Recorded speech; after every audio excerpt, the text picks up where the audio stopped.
يلا بينا نعمل احلى طاسة كبدة لجوع اخر الليل. سهلة وبسيطة، مش تاخد منك 10 دقايق. هنا هجيب طاسة، هنحط معلقة من السمنة او معلقتين من الزيت. انا عشان حابة اعلي التست شوية، يعني اعزز طعمها شوية، فعندي قطعة من الدهن قطعتها كده قطع صغيرة، وهسيبها لحد ما تنزل الدسم بتاعها، وهشيلها خالص، مش محتاجاها كده خلاص، هشيلها ارميها. وهبتدي بقى انزل بنص معلقة صغيرة من الثوم المهروس، وعليها الكبدة اللي انا مستخدماها يا جماعة. الكبدة انضف كبدة هي الامريكي والاسترالي. بصراحة كبدة يعني في منتهى الروعة، وكمان ما بتكشش جامد، ونضيفة جدا. يعني لو خليكي في المجمدات هاتيها من مكان موثوق منه. وعشان تعرفي هي برازيلي ولا استرالي او امريكي، البرازيلي هي اقل فيهم، يعني اقل سعر واقل جودة. بتكش كده، وبتبقى حتة صغيرة خالص، وبتكش على بعضها وبتقفل على بعضها كده، يعني بتقفل على بعضها، بتلولو كده على بعضها زي ما بيقولوا.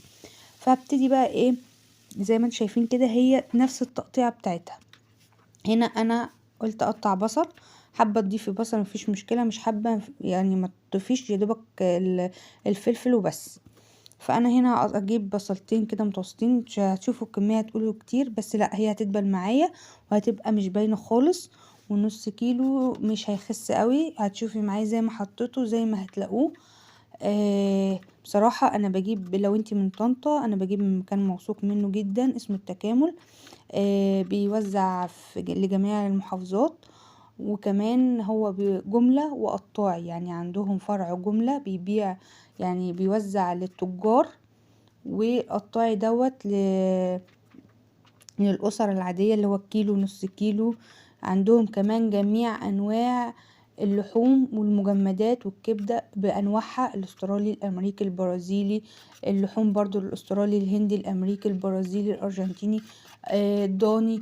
كل المجمدات موجودة عندهم. بصراحة حاجتهم نظيفة جدا ومفيهوش غش، لأن هم يعني عندهم جميع القطعيات لكل الفئات.